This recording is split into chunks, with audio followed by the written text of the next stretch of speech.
Foreign intelligence agents would love to get into this imposing building on the Moscow River. This is the National Defense Management Center, which controls all the activities of Russia's armed forces. And we've got exclusive footage coming up. But first, we need to get inside.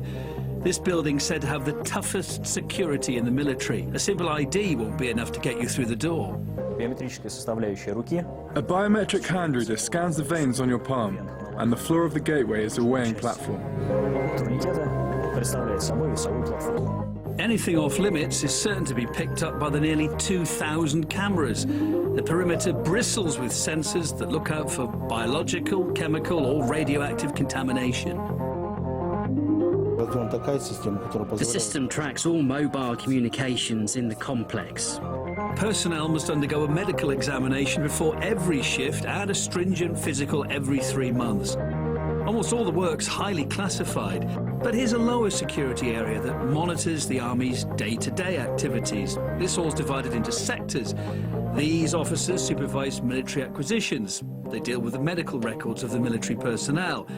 Next are the military analysts and tackling training and military exercises. Officers can see with their own eyes exactly how work's ongoing in military factories thousands of kilometers away, and it's all in real time. Here's one such CCTV camera watching over the construction of a Mi-28 helicopter in southern Russia. These officers oversee air defense in Crimea. They monitor foreign reconnaissance planes snooping around the border on a regular basis, up to a dozen a day. So the Air Defense Division is always on high alert. A Global Hawk surveillance drone took off today from an airbase in Italy. When it comes within 50 kilometers of the border, our on-duty fighter jet will take it off and escort it until it leaves our airspace. Did it happen today? Yes, of course, twice.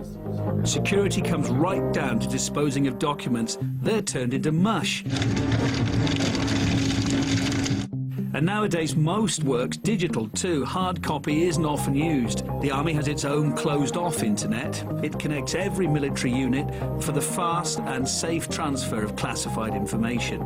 This building alone sends and receives 40,000 electronic messages a day.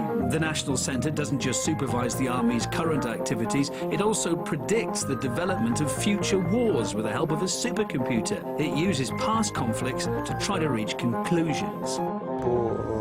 Take the Yugoslavia War, for example. It was a large-scale NATO operation. Their naval build-up, missile deployments, locations and distances were all subject to analysis. And if the machine tells us that this or that situation is 90% similar to what happened in Serbia, then we know that this is likely to happen again and take appropriate measures. The computer is said to be able to process the equivalent of 850 million books per second. And so far, the military is using less than half of that capacity.